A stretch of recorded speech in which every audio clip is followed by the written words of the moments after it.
Well, obviously, I made a big deal about habitat destruction in the previous note set on conservation biogeography. And it's important to note that habitat isn't just destroyed just for the hell of it. We don't just go out and say, let's destroy this forest, let's destroy this prairie. It's usually because there is something else that we want to do with that geographic space.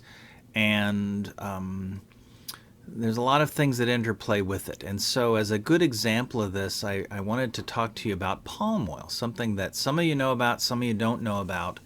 But palm oil is a prime reason why a lot of rainforest habitat in Indonesia, Malaysia is being destroyed right now. So, palm oil, what is it? It's a species that was originally comes from West Africa. It is now all across the tropical parts of the world. We are transplanting this elsewhere because we use it to make food oils. It is on pace to be the world's most used oil. Not oil for fuel, but oil for food purposes by 2030, and actually it has just about surpassed that. It's reaching it a little bit earlier here. It's been called a miracle plant. And so if we look closer at it, there's the fruit, I guess you'd say, the palm fruit. It's a relatively low-tech harvest, so you don't have to have highly trained people or instruments. You can hire natives, let's face it and say that, to chop these things, hack them down, put them in a simple hopper grinder apparatus to get out palm oil and then the more prized palm kernel oil. We use it in all kinds of food products. Sustainability, I'm sure that all of you from this campus are aware of the sustainability spheres, social, environmental, environmental, economic, and economic, social, and where they overlap. And the palm area sort of taps into all of these things, but I'm going to talk a little bit about the economic profit motive, economic growth side of this, and how it certainly affects these other things, natural resources, stewardship, etc. So what is sustainability? I'm not going to go into it in a big way. You certainly know it, and you can certainly find out about it on this campus, where we have an award-winning sustainability program. Just to orient you here for the palm oil world, this has become more of a big thing in Europe. The recognition that palm oil as a model for habitat destruction is a big deal, but it's going to come here. We're going to start hearing more about it here as well. And so again, you can imagine the green, like all these different sort of entities. Greenpeace works on the environment social aspect.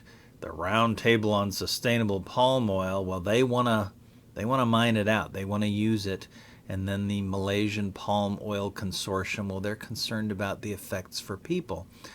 I put it up here as this sustainability versus, and this isn't always the case, but the invisible hand of the free market, something you've heard about before. So the economic side is the market forces side, and there are people that would always say that, hey, there's a market for palm oil, let's profit from it, maximize it, and we'll worry about sustainability after the fact.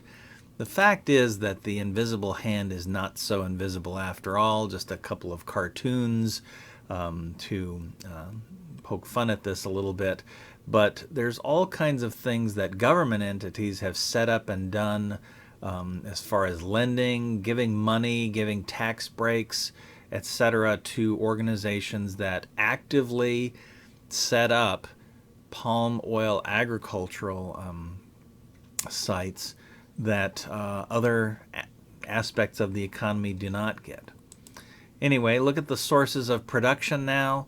Remember, this was a West African native species. Where is it produced today? Malaysia? Indonesia? Colombia, well, now we're talking about, and that's misspelled, but Colombia in South America, Thailand, here's Nigeria and others, basically tropical places. These are united, all of these, by having low GDP. And so this has been kind of a boon for them. There's been all kinds of incentives to push this and maximize this for economic reasons. Of course, Indonesia and Malaysia, these are the ones that are shooting through the roof. Here's data from before and then almost a decade and a half ago. These are the tonnage, the sheer tonnage of this. So these island nations in this Indo-Pacific area have really bought into this in a big way. Well, why do we use it? If we look at the yield per area, compare it to all of these other ones: cottonseed, peanuts, soybeans, sunflower seed, rapeseed, palm oil. Now, if you look in your average bag of potato chips or a whole range of products, you'll see a lot of these things listed. In America, we have a lot of cottonseed, peanut oil, soy oil, sunflower seed oil. In most of the world, we have large amounts of palm oil. And in Europe, one of the things that was noticed was that the percentage palm oil was getting greater and greater. And here's why. You simply need less land to produce more oil.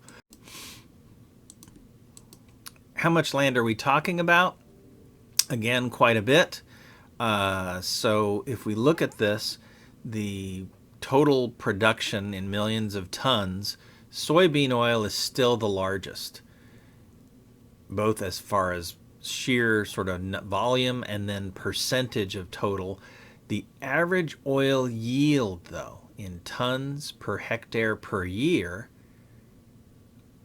oil palm is it for a smaller total area. And so notice, with numbers like this, again, if you just use purely economic incentive, there's going to be a rapid switch from these oils, soybeans, sunflower, rapeseed, etc., to the oil palm.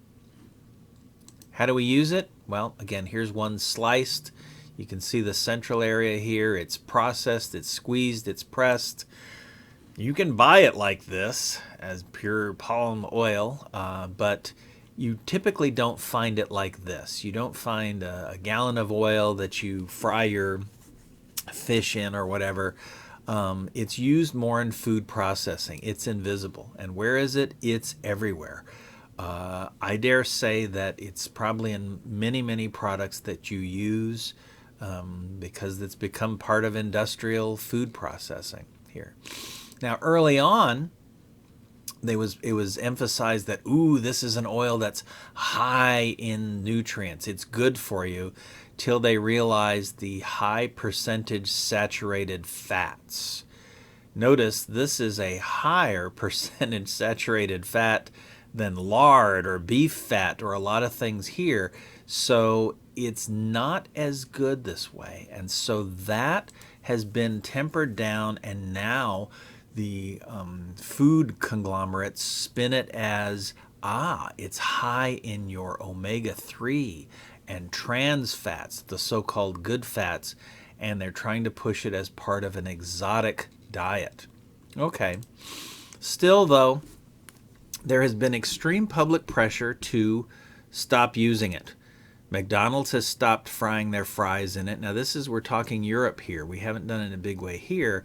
KFC quit it, finally. Cadbury Chocolates, which was an independent British company, they've now been purchased by an American conglomerate, still uses it, but they've greatly, greatly pushed it back.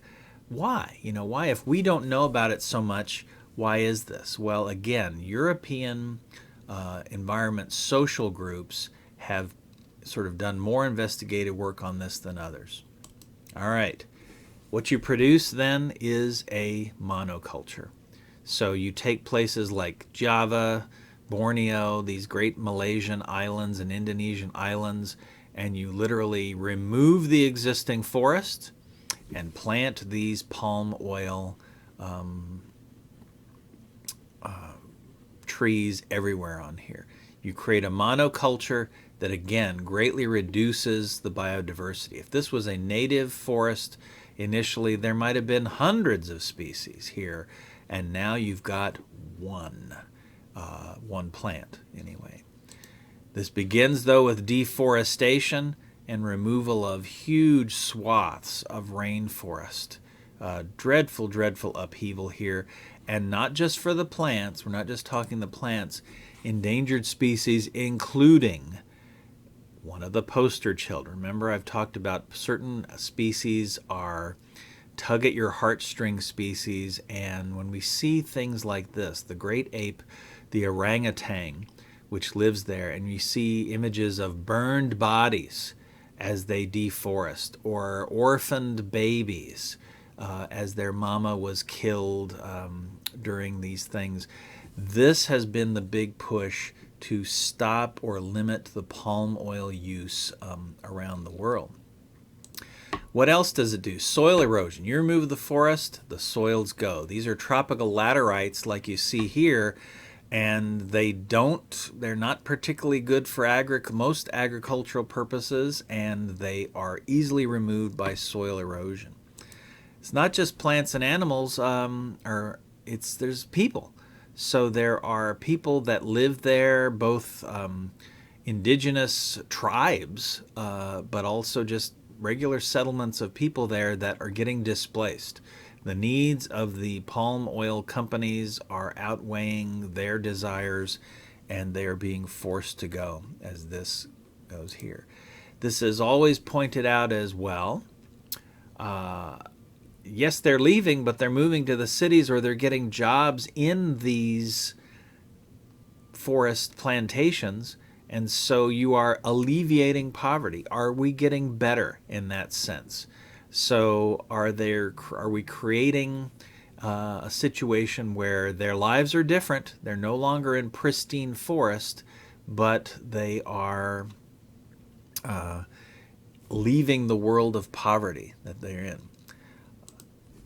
Recognizing that this is an issue, the palm oil companies are still pushing certainly their presence in the food world, but now as well in biodiesel. So for the same reasons that they are a very important source of oils for food processing, high yields per small area, they are going to be great for creating biodiesels, green fuels. And so corn, soy, etc. In our country, we're concerned necessarily about how much corn is being used to produce ethanol, but also biodiesels. And palm wants to place itself as a support to change this. We'll see.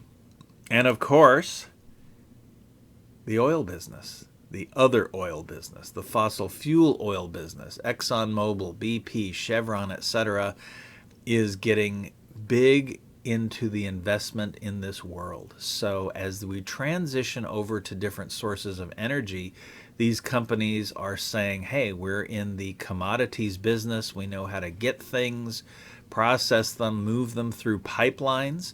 And there is example of oils, palm oils and other oils, soy oils being moved through once petroleum pipelines.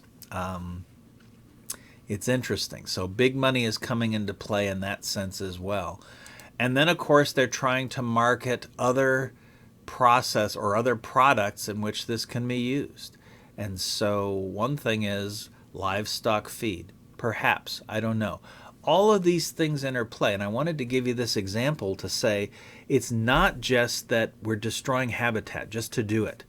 There's an economic incentive. So a product was identified, some weird thing, a plant from West Africa has been identified as producing an oil that has a definite economic advantage over any competitor for this thing. And so, again, it takes off. But it takes off with the knowledge that it is destroying environment, destroying habitat, reducing biogeographic diversity, biodiversity, and this isn't going to stop. There's going to be this interplay between all of these things to see whether palm oil continues its place as the fastest growing oil product in the world.